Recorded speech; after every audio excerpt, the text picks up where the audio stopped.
आज की प्रथम प्रस्तुति रहेगी माही सोशियो कल्चरल सोसाइटी से निजाम पटेल जी द्वारा निर्देशित नाटक दास्तान भोपाल की। लीजिए आप सबके सामने प्रस्तुत है दास्तान भोपाल।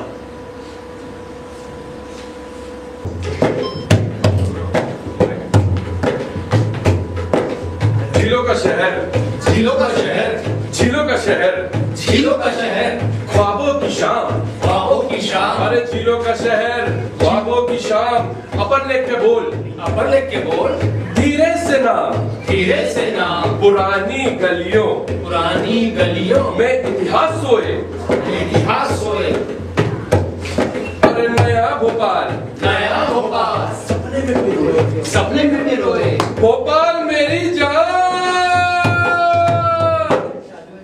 भोपाल मेरी जान, भोपाल मेरी जान, तू दिल में बसा, तू दिल में बसा। हवाओं में तेरी, हवाओं में तेरी, कुछ अलग सा नशा, कुछ अलग सा नशा। मस्जिद की अजान, मस्जिद की अजान, मंदिर की घंटी, मंदिर की घंटी, एक साथ गाए, एक साथ गाए। ये शहर अपना, ये शहर अपना। कैसा गाया सिकंदर भाई? बहुत जबरदस्त, बहुत शानदार।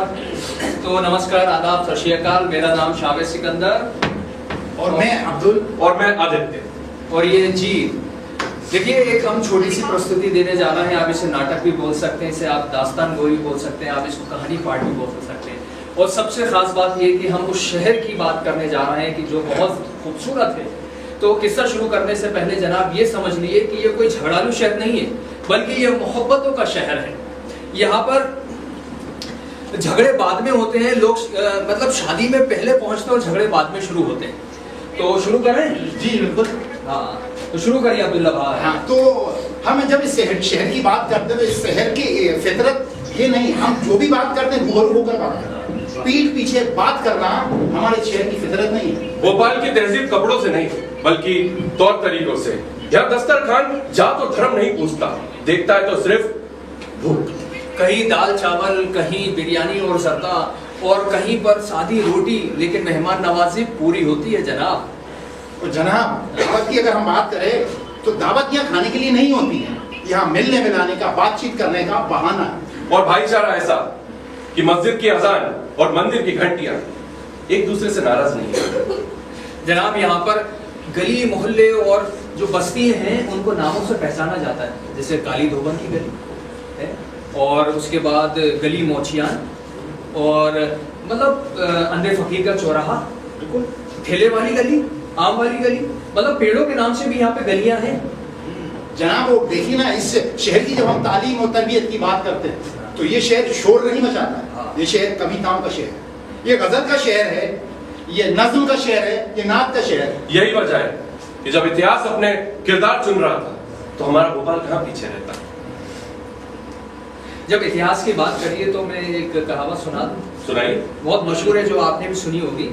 तालों में ताल, भोपाल ताल, और रानी तो कमलापति रानी, बाकी सब गवैया। जनाब सिकंदर भाई, ऐसी नहीं है वो। ऐसी है। हाँ, आप फिर भूल जाते। अरे यार, मैं भूल जाता हूँ यार, भोपाल ताल, हाँ। बाकी सब तलैया। हाँ। और रानी तो कमलापति और बाकी सब गवैया। मैं देखना चाहता था कि तुम्हें आता है कि नहीं। चलिए, तो जब आपने इतिहास की बात की है तो ये जयंती से शुरू करें। हाँ बिल्कुल, ये हमारे जेंजी है ना, ये हम देखते हैं कि जेंजी हाँ। हमारे इतिहास के बारे में क्या जानते अब मैं बताऊंगा। तो आप लोग तशरीफ रखिए। पहले ये बताओ, तुम पैदा कहाँ हुए थे? मैं पैदा हुआ था भैया ये अपना PND चौराहे पे। अरे चुराए थे? अरे क्या मतलब, थोड़ा सा दिमाग भी चला लिया करो। चौराहे के पास में एक अस्पताल है, वहाँ पैदा हुआ था। अबे पूरा बोला करना, पूरा अस्पताल में पैदा हुआ था। हाँ। चलिए, तो मैं एक काम करता हूँ, जब आपने इतनी बढ़िया कहावत कही तो मैं रानी कमलापति जी के बारे में एक कहानी सुनाता हूँ। हाँ, शुरू से शुरू करो, मतलब भोपाल को शुरू से शुरू करो। अच्छा, हाँ। मैं समझ नहीं पा रहा, लेकिन मैं सुनाता हूँ। हाँ। ठीक है। तो भैया ये जो कहानी है, ये खून की नहीं बल्कि हौसले की। राज्य जा चुका था, दरबार में सन्नाटा था। रानी कमलापति जानती थी कि अगर उन्होंने जज्बात से काम लिया तो राज्य नहीं बचेगा, बचेगी तो सिर्फ राख। रानी कमलापति ने कभी भी अपना तख्त नहीं मांगा, ना किसी से रहम की भीख मांगी। उन्होंने मांगा तो सिर्फ अपना हक। अफगान सरदार दोस्त मोहम्मद खान से उन्होंने बातचीत की। उन्होंने कहा कि मुझे जंग नहीं चाहिए, ना मुझे ना मुझे किसी का खून चाहिए, मुझे तो सिर्फ अपना राज्य वापस चाहिए। और सिकंदर भाई आपको पता है समझौता हुआ, अच्छा न चोरी छुपे न पीठ पीछे, बल्कि खुलेआम 1 लाख रुपए का। 1 लाख रुपए का? जी हाँ, 1 लाख रुपए का समझौता हुआ। सरदार दोस्त मोहम्मद खान अपनी ताकत से उनको रोकते रहे जो नाइंसाफी के खिलाफ खड़े हुए थे। संघर्ष हुआ, सत्ता वापस मिली, रानी कमलापति जी अपने महल वापस लौटी। लेकिन उस दिन महल में कोई जश्न नहीं हुआ। रानी कमलापति ये साबित करती है कि बदला कभी खून नहीं मांगता, बल्कि सब्र और समझ भी मांगता है। और यही वजह है कि रानी कमलापति बलिदान से नहीं बल्कि हिकमत से जानी जाती है। इसलिए रानी कमलापति को ब्यूटी विद ब्रेन भी कहा जाता है। बिल्कुल। अब्दुल्ला भाई, जब अपन बात ही कर रहे हैं शहर के बारे में, उसके नामों के बारे में भी, तो आपको अंधे फकीर के चौराहे का नाम पता है? कहाँ पर है वो? क्यों जीत भाई? पता तो है मुझे, लेकिन मैं बताऊंगा नहीं।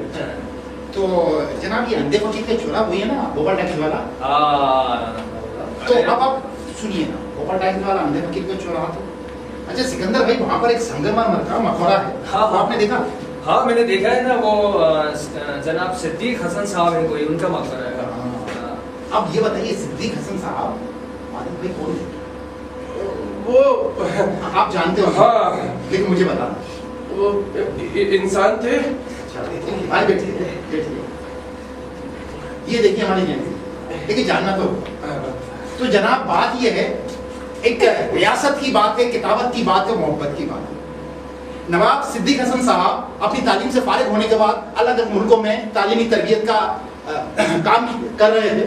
उनकी मकबूलियत भोपाल रियासत तक पहुंची। मकबूलियत यानी कि मशहूर।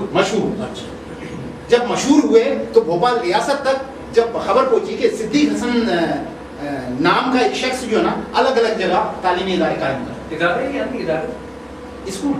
अच्छा हाँ, उसको थोड़ा सा समझ लीजिए कि हम जब बीते वक्त के अंदर जाते हैं तो स्कूल जो है ना, दरअसल मदरसे का नाम था। मदरसा आज की तरह नहीं कि हमको जो लगता है कि मदरसे की जब हम बात करते हैं वहाँ कुछ दीनी तालीम होती। बहुत पुराने, जैसे मुंशी प्रेमचंद जी जो मदरसे से पढ़े, अच्छा तो वो मदरसा। अब जब भोपाल रियासत से उनके पास पैगाम गया तो वो भोपाल रियासत में आ गए। आने के बाद उन्होंने अपना तालीम का काम शुरू किया और तालीमी इदारे में इतना बेहतरीन किस्म का काम शुरू किया कि भोपाल के अंदर अलग अलग जगहों पर नए नए इदारे शुरू हो गए। साथ में उन्होंने किताबत शुरू की। किताबत मतलब लिखना। और उसके साथ ये हुआ कि यहाँ से छपी हुई किताबें बाहर जाने लगी। छपी हुई मतलब क्या, प्रिंटिंग भी होती? हाँ, या भोपाल से प्रिंटिंग। उस जमाने में प्रिंटिंग होती? उस जमाने के अंदर यहाँ से प्रिंटिंग हुई। प्रिंटिंग होने के बाद मुल्क ही नहीं, मुल्क के अलग मुल्कों के अंदर सिद्दीक हसन साहब की किताबें पढ़ी जाने लगी। क्या बात। अब जनाब जब ये किताबें पढ़ी जाने लगी तो शाहजहां बेगम जो है ना, उनके काम से खुश तो थी, उससे ज्यादा उनकी इंकिसारी, उनकी तरबियत, उनकी तालीम से उनसे मोहब्बत करने लगी। सिद्दीक हसन साहब के सामने उन्होंने शादी का पैगाम रख दिया। मतलब बेगम जो है एक किताब, मतलब एक राइटर से मोहब्बत करने लगी। हाँ, लेकर से वो साथ में, मालूम आप सोचिए कि वो करते क्या, मतलब एक मास्टर टीचर, एक तरफ बेगम है, दूसरी तरफ टीचर है, वो टीचर से मोहब्बत कर रहे हैं। वो दोनों का निकाह हुआ। अच्छा। निकाह होने के बाद शाहजहां बेगम जो है ना अपनी सियासत में मशगूल नहीं और सिद्दीक हसन साहब अपनी किताबत में। अच्छा। दिन ब दिन वो लिखते रहे, अलग अलग मौजू पर लिखते रहे। मुल्क के अंदर भी उनकी किताबें पढ़ी जाने लगी, मुल्क के बाहर भी उनकी किताबें पढ़ी जाने लगी। ये सारी चीजें सुकून के साथ चल रही थी। ना रियासत को कोई परेशानी थी, ना ही सिद्दीक हसन साहब को रियासत से परेशानी थी। परेशानी होती है अंग्रेज सरकार। अच्छा। अंग्रेज सरकार को परेशानी हुई कि सिद्दीक हसन जो लिख रहे हैं उसकी वजह से आवाम जो बेदार ना हो, जागरूक ना हो जाए। तो जैसे कि अंग्रेजों का है डिवाइडिंग रूल, वो खुद कुछ नहीं करते लेकिन करवाते हैं। तो भोपाल रियासत के अंदर पैगाम भेज दिया कि इनको जो आपने ओहदा दिया हुआ उस ओहदे से बेदखल कर दिया। भोपाल रियासत यानी कि बेगम के पास उन्होंने संदेशा भेजा। हाँ, संदेशा। अच्छा। वो साफ उस पर लिखा था कि नवाब सिद्दीक हसन साहब को उनके ओहदे से बर्खास्त कर दिया जाए। फिर क्या हुआ? फिर अब देखिए ना, अब शाहजहां बेगम के साथ दो ही रास्ते थे। एक रास्ता था अपनी रियासत को बचाना, दूसरा रास्ता था अपने शौहर को बचाना। वहां शाहजहां बेगम ने रियासत वाला फैसला लिया कि मैं अपनी रियासत को बचाऊंगी। जैसे नवाब सिद्दीक हसन साहब के सामने भी दो रास्ते थे, एक ये कि वो रियासत के साथ चले जाएं, दूसरी अपनी किताबत के साथ चले जाएं। तो नवाब सिद्दीक हसन साहब ने उस वक्त जो ना अपनी किताबत के साथ जाना जो ना भूल किया। अब क्या हुआ कि अहलिया ने अपने शोहर को नजरबंद कर दिया, जेल में बंद कर दिया। हाँ, वो जेल में कहाँ बंद किया? नूर में। नूर में? अरे नूर महल वो फरूख शेर खान साहब रहते ना, अदाकार के संस्थापक। हाँ, थिएटर वाले? हाँ, थिएटर वाले, बस वही नूर महल वो। तो नूर महल बंद कर दिया। अब यहाँ शाहजहां बेगम और नवाब सिद्दीक हसन साहब दोनों अपने अपने हिस्से के काम में मशगूल हैं। इसके बीच में जैसे अभी हम सड़कों की बात कर रहे थे, तो बहुत सारी नई नई सड़क आपने बताई। आप बताएं खिन्नी वाला मैदान का? ये मैं बताऊंगा। हाँ। इकबाल मैदान। अरे भाई मैंने मालूम है, ये समझा तो कुछ नहीं जानते। और एक और है सड़क, वो ठेले वाली सड़क कहाँ है, ये बताइए सिकंदर। ठेले वाली सड़क बताऊं? हाँ, पहुंचा दूं वहीं? हाँ वही वो पूरे हाँ, मैं पहुंचाता हूँ। अच्छा, अब मैं आपको पहुंचाता हूँ वहाँ पर। तो यहाँ अभिनय मंच से ताजुल मसाजिद कितनी दूर होगी? 1 2 3 4 5 6 5 किलोमीटर। 5-6 किलोमीटर है। बस यहाँ अभिनय मंच से नीचे उतरे, हाँ। वीआईपी रोड चले जाओगे। हाँ। हाँ, चलो वीआईपी रोड तक पहुँच गए। हाँ। फिर उसके बाद में राजू टी स्टॉल। वो जो राहुल गांधी जी चाय पीने आए थे। हाँ हाँ हाँ, राजू स्टॉल तक पहुँच गए। हाँ। तो राजू टी स्टॉल से अपन ऐसे सीधे गए, फिर ऐसे राइट लिया, फिर ऐसे लेफ्ट लेंगे तो लेफ्ट साइड पर, उल्टे साइड पर एक बुर्ज है, नर्मदा स्वीट्स। हाँ। बस वहां पे ऐसे लेट गए ना और ऐसे लुढ़कोगे ना, तो जहां पे तुम्हारा लुढ़कना बंद होगा ना, बस समझ लो वो ठेले वाली सड़क है। तो लुढ़कना जरूरी। और क्या, जब ही तो पहुंचोगे। मतलब ढलान। अरे वो ताजुल मसाजिद की सीढ़ी है ना, एलबीएस हॉस्पिटल वाले रोड को ठेले वाली सड़क बोलते हैं यार। तो सीधे सीधे नहीं बता सकते थे। अरे यार भाई, मानो सीधे बताते थोड़ी पहुंचते भाई। भोपाल की तहजीब है, किसी ने अगर पता पूछा है तो घर तक छोड़कर सड़क के ऐसे मिलता जुलता एक और किस्सा ये है कि ठेले वाली सड़क के पीछे जो ना बेनजीर महल। अब शाहजहां बेगम अपनी रियासत में मशगूलियत के साथ अपने शौहर को नहीं भूलती। अच्छा। रोज का उनका काम था, उनकी बग्गी आती थी ठेले वाली सड़क से नूर मिल जाती थी। वो वहाँ मिलने के लिए जाती थी, उनकी हाल और कैफियत के बारे में पता करती थी, उनकी जरूरत का सामान उनको वहाँ पहुँचाती। उसके बाद शाहजहां बेगम जो ना अपनी रियासत में मशगूल रही, नवाब सिद्दीक हसन साहब अपनी किताबत में, और किताबत में मशगूल रहते रहते एक दिन इस फानी दुनिया से रुखसत। अब आदि भाई, रुखसती के बाद एक ऐसा दर्दनाक मंजर पेश आता है जो किसी के साथ ना आए। क्या किसी की बेटी अपने वालिद के लिए क्या बुरा कर सकती है? मैं बताऊं? हाँ बिल्कुल बताएं। सिद्दीक हसन खान साहब की बेटी जो है, वो एक फरमान जारी करती है कि भोपाल शहर में जो बागी हैं उनकी कब्र जो है यहाँ से हटा दी जाए। यानी अपने बाप के बारे में फरमान देती है कि उनकी कब्र को उखाड़ के भोपाल से बाहर फेंक दिया जाए। तो शाहजहां बेगम जो उनकी पत्नी थी, तो उन्हें बड़ा अफसोस होता है, तो वो एक और फरमान जारी करती है। तो जो सिद्दीक हसन साहब का जो मकबरा है उसे वो सरकारी संपत्ति घोषित कर देती है और ऐलान कर देती है कि कोई भी अगर ऐसा कार्य करेगा तो रियासत जो है उससे लड़ाई लड़ेगी। तो इस तरह से अभी जो भोपाल टॉकीज में जो मकबरा है अभी तक बचा हुआ है। अरे सिकंदर भाई, बात तो बहुत सारी हो गई, हाँ। लेकिन आदि भाई ये बात बताइए, आपने कहा था यहाँ बातों का सिलसिला जारी रहेगा लेकिन चाय के साथ।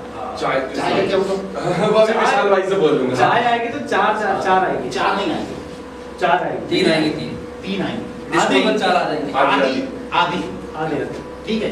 अरे आधी, तुम कहाँ रहते हो? मैं कोलार में। तो तुमने वो खुशीलाल अस्पताल देखा होगा? हाँ है ना, चूनामट्टी से लेफ्ट लो, फिर राइट लो, टेकरी पे भेजरी। तो वहाँ गए हो? अरे कितनी बार गया? क्यों गए हो? मैं वो खांसी की दवाई ले। अच्छा, काशी की लेने गए। अच्छा, तुम्हें पता है वो खुशीलाल जी कौन थे, किसके नाम पे वो अस्पताल है? हाँ ये भी पता है, खुशीलाल जी। चलो रहने दो, नहीं पता ना तो बोल सकते हो ना, नहीं पता जानना चाहते हैं। नहीं, हाँ जानना चाहता हूँ। जानना चाहते हाँ, जानना चाहते हो? चलो, बॉबी भाई है क्या? बॉबी भाई, खुशीलाल जी का वो दवाखाना कहाँ पर है? जी गुलिया दाई गली में। अच्छा, गुलिया दाई की गली कहाँ पर है ये? बर्फी हाउस के पीछे। बर्फी हाउस चौक बाजार में बर्फी हाउस है, उसके पीछे जो है खुशीलाल जी का दवाखाना था। बहुत बड़े वैद्य थे भोपाल के, यहाँ पर बड़े बड़े लोग दवाएं लेने आते थे उनसे, नवाबी खानदानी लोग भी दवाएं लेने आते थे। और सबसे अहम जरूरी बात यह है कि उनके घर में एक बच्चा पैदा हुआ। अब मैं उसका नाम बताऊंगा तो तुम उछल पड़ोगे कुर्सी से। बताऊं? डॉक्टर शंकर दयाल शर्मा। अरे उन्हें कुछ नहीं जानता। अरे हमारे नवे प्रेसिडेंट। हाँ, आप सुनिए, आपने जो क्रांति की बात की तो अब सुनिए कि भोपाल के इब्राहिमपुरा में जहांगीरिया स्कूल है, देखा जामिया? ये किधर? अरे यार तनवीर भाई है ना अपने थिएटर वाले, हाँ। उनकी किताब की दुकान है, वही गली में जाओ। अच्छा, वो बहुत बड़ा स्कूल है। हाँ, हाँ, पुराना। बहुत बड़ा स्कूल है ना, उसमें सोचो कि आप जहांगीरिया स्कूल का पढ़ा हुआ बच्चा जो है आगे चल के कैम्ब्रिज यूनिवर्सिटी में पढ़ता है और डॉक्टरेट की डिग्री हासिल करके भोपाल आता है। उन्हें स्पोर्ट्स का शौक था, भोपाल में आए तो उन्होंने भोपाल की तहजीब तमीज संस्कार को नहीं भूले, और सबसे ज्यादा जरूरी कि उन्होंने सवाल पूछना नहीं छोड़े। उन्होंने यहाँ की रियासत अंग्रेजों से भी सवाल करे, जिसकी वजह से डॉक्टर शंकर दयाल शर्मा को जेल में डाल दिया। वहां पर उन्होंने गांधी जी को पढ़ा और उनसे मुतासिर होकर कांग्रेस ज्वाइन की। कांग्रेस ज्वाइन करने के बाद अब उन्होंने शहर में काम करना शुरू करा, सामाजिक कार्य किए, सेहत पे काम किया, खेल के ऊपर काम किया, तो इतने लोकप्रिय बन गए कि हिंदू मुसलमान सभी धर्मों के लोग डॉक्टर शंकर दयाल शर्मा को कंधे पे उठा के घूमने लगे। फिर जब हमारा मध्य प्रदेश स्टेट बना, जब राज्य बना, तो सबसे पहले मुख्यमंत्री डॉक्टर शंकर दयाल शर्मा बने। उसके बाद 1992 में हमारे देश की जो सबसे बड़ी कुर्सी है प्रेसिडेंट की, तो उस पर है ना हमारे वहां तक पहुंचने का उन्हें शर्फ हासिल हुआ। तो देखिए, मेरा कहना यह है कि एक शहर या जगह जो होती है ना, सिर्फ जगह होती है, लेकिन वहां पे जो लोग कुर्बानी देते हैं, उसके लिए मेहनत करते हैं, तो जब जाके वो शहर बनता है। बिल्कुल आप बिल्कुल दुरुस्त। चाय मंगा दो विशाल भाई, थोड़ी देर। हाँ, हाँ। अरे भाई, हाँ। आप ही मंगा दो, आप बोल दो ना चाय, आपके कहने पे आ जाएगी। यार मैं तो अच्छा, आप कहाँ रहते हैं? मैं तो खुद ही बसा रही हूँ। कहाँ रहते हैं आप? जमीन पे। एक सड़क पे पैदा हुआ था, एक जमीन पे। अरे अभी बता, सड़क पे नहीं हुआ था, अस्पताल में हुआ था। अच्छा, अस्पताल में पैदा अच्छा हुआ। सुनो तो, हाँ। अरे आदि, हाँ। काली मंदिर देखा? देखा? आपने देखा काली मंदिर? देखा है। जहांगीराबाद जाते हैं, हाँ। इसमें एक मशाल लगी और बहुत बड़ी मशाल है शानदार। हाँ। इसकी लगी। किसकी लगी? अरे वो गैस ट्रेजेडी में जो हाँ, जो गैस कांड की वजह से लगी थी। यार कुछ तो मालूम कर दिया करो। फिर यूनियन कार्बाइड में क्या लगा हुआ? और वहाँ भी लगी हुई है, दो लगी हुई है, पूरे भोपाल में लगी हुई गैस, कहीं भी लग सकती है। चलो हाँ। दूसरा भारत टाकिस के पास एक अस्पताल है। भारत टॉकीज के बाद अस्पताल है, तो मैं तो वहाँ जाता हूँ। भाई आप पे? और हाँ, वहाँ पे बोर्ड पे लिखा हुआ है खान शाकिर अली खान। हाँ। और अच्छा, ये खान शाकिर अली खान लिखा है। हाँ। तो ठीक है। मैंने सुना है कोई पॉलिटिशियन थे। चलिए, वो खान साहब की तो बात बाद में करेंगे। आप थोड़ा सा मुझे बताइए, आज चुनाव लड़ना कितना आसान है? कितने पैसे लगते अरे लाखों रुपए लगते। हैं? अच्छा, और किसी को विधायक के चुनाव लड़ना हो? करोड़ों। अच्छा, अब सोचो कि कुछ साल पहले कोई साइकिल से चुनाव लड़ा, तो समाजवादी पार्टी से। यार तुम यार किसी बातें कर रहे हो यार। अरे साइकिल, ओरिजिनल साइकिल की बात कर रहा हूँ, पार्टी के चिन्ह साइकिल की बात नहीं कर रहा हो ही नहीं सकता। क्यों अंशु भाई, एक बात बताओ, भोपाल शहर जो है पहाड़ी है ना, मतलब शहर है, शामला है, ईदगाह वगैरह, भी कह रहा है कि साइकिल से चुनाव लड़ता हो, कैसे जाता होगा साइकिल से चला? अरे बहुत मजबूत लोग होते थे साहब। अच्छा, किराए पर अच्छी। पीछे तो पाएगा। अच्छा, पाएगा सुन। हाँ, दुनिया देखिए, हाँ। गलियां नाप डाली, ये सड़कें नाप डाली, अच्छा, गलिए सड़कें चौराहे हर जगह जो है ना साइकिल से, हर एक के पास जा जाकर वोट मांगा। अब्दुल्ला भाई, जनता का चुनाव जो है ना जनता के लिए, और एक बार नहीं, खान शाकिर अली खान साहब 4 बार चुनकर विधानसभा में जाते अपनी साइकिल से चल चल कर। अरे यार, ये तो राजनीति की बात करने लगे, हमें तो लगा उन्होंने भोपाल के लिए कुछ करा होगा। और ऐसे तो बहुत सारे विधायक यार हैं। कैसी बातें कर रहे हो? हाँ। अभी जैसे डॉक्टर साहब की तुमने बात की, हाँ, शंकर दयाल हाँ, शर्मा जी का। तो डॉक्टर साहब ने कि दो तरीके के मौजू मुझे देखे, हाँ। आजादी से पहले, आजादी के बाद। हाँ। जब हम खान साहब की बात करते हैं, खान साहब भी हमें दोनों जगह मिलते हैं। कैसे? ऐसे मिलते हैं कि बात यह है कि कोलकाता के अंदर एक नौजवान पत्रकार अपनी पत्रकारिता कर रहा है, भोपाल वापस आता है। भोपाल में आने के बाद भोपाल रियासत के अंदर नौकरी मिल जाती है, वहाँ मोहर्र बन जाते हैं। अब जहाँ आप पूछेंगे मोहर्र क्या होता है, हाँ, मोहर्रत क्या होता है? मोहर्र, अरे मोहर्र, अरे वो खटर पटर टाइपराइटर। हाँ, स्टेनोग्राफर, हाँ भाई। वो स्टेनोग्राफर हो गए भोपाल रियासत में। भोपाल रियासत के अंदर। अच्छा। तो लिखावट का सारा काम उनके पास था। हाँ, हाँ। लेकिन खान साहब के साथ ये था कि सवाल करने की उनकी आदत गई नहीं। कोलकाता में भी सवाल करते थे, यहाँ भी सवाल किया। हाँ। अब भाई रियासत को ये चुन गए अच्छा, कि भाई हमारे साथ काम करके आप सवाल कैसे कर सकते हो, तनख्वाह हमसे ले रहे हो। सही। लेकिन वो कानून के जानने वाले थे, तो भाई खान साहब ने कह दिया भाई ये काम करिए, आपकी नौकरी आप संभाल लीजिए, मैं अपने सवाल लेकर अवाम के पास जा रहा हूँ। वो अवाम के पास आ गए। वो अंजुमन है खुदा में बताऊँ, तंजीम बना ली। अच्छा, हाँ, वो तंजीम बनाने के बाद भाई वो गदर मचाया कि वहाँ ब्रिटिश सरकार नवाब नवाब का न्यूज़पेपर भी था, अखबार सभा है हिंद की सभा है। हाँ ना सभा है बता। अब मैं आपको बताऊँ सभा है के बारे में कि दरअसल क्या हुआ कि एक दिन भोपाल रियासत की अदालत के को लेकर एक कार्टून छप गया। अब जनाब कार्टून तो छप गया, अब रियासत जो है ना दिल बना ली अच्छा कि भाई हमारा तुमने कार्टून कैसे छाप दिया, सही बात है। हाँ। क्योंकि दरअसल वो तो नवाब लोग हैं, मालिक के प्रजा जो है उनके गुलाम हैं। हाँ।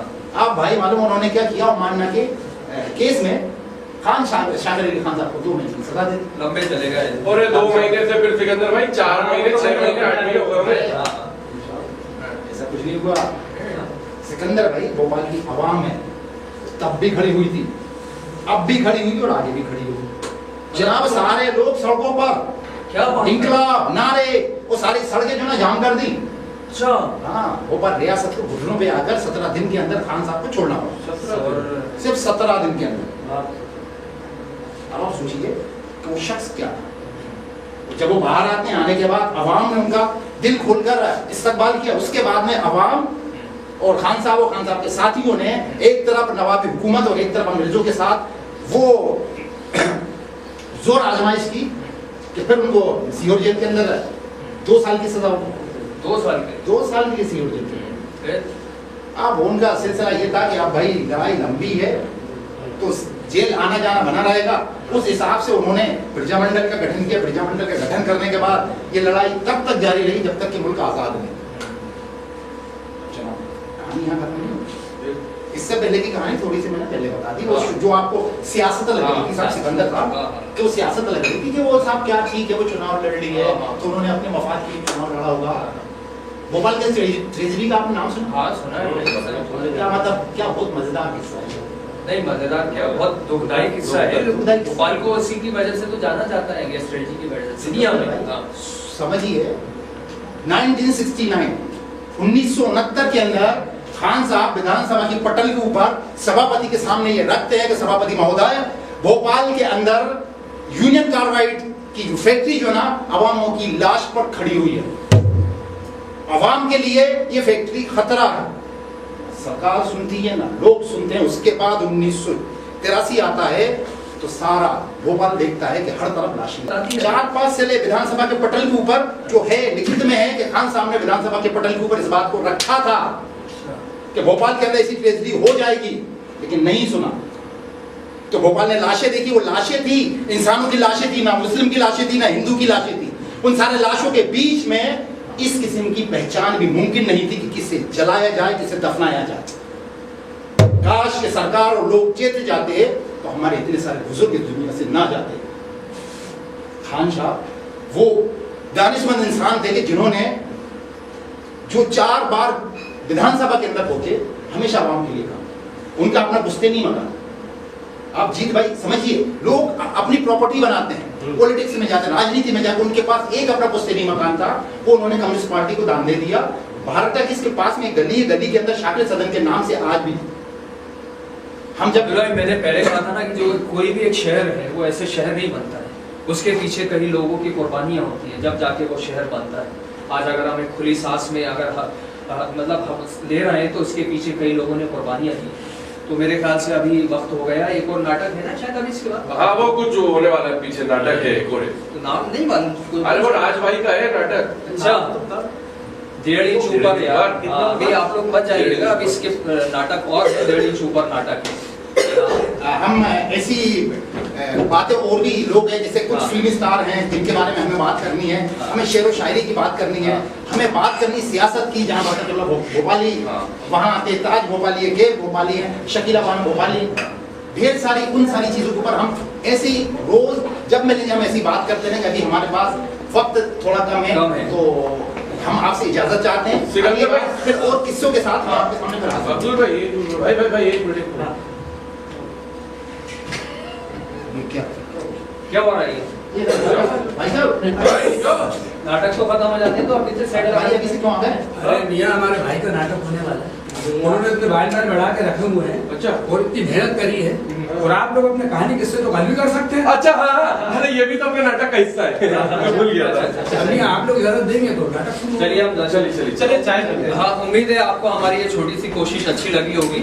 अगली बार हम और भोपाल की बातों से और भोपाल के लोगों से आपके रूबरू कराते रहेंगे। धन्यवाद। जय हिंद। नमस्कार।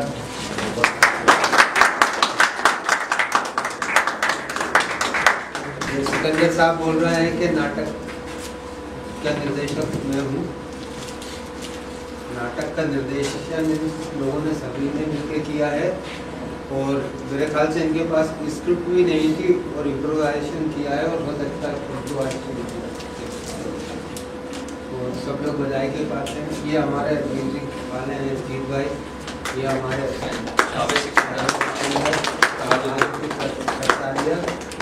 और ये हमारे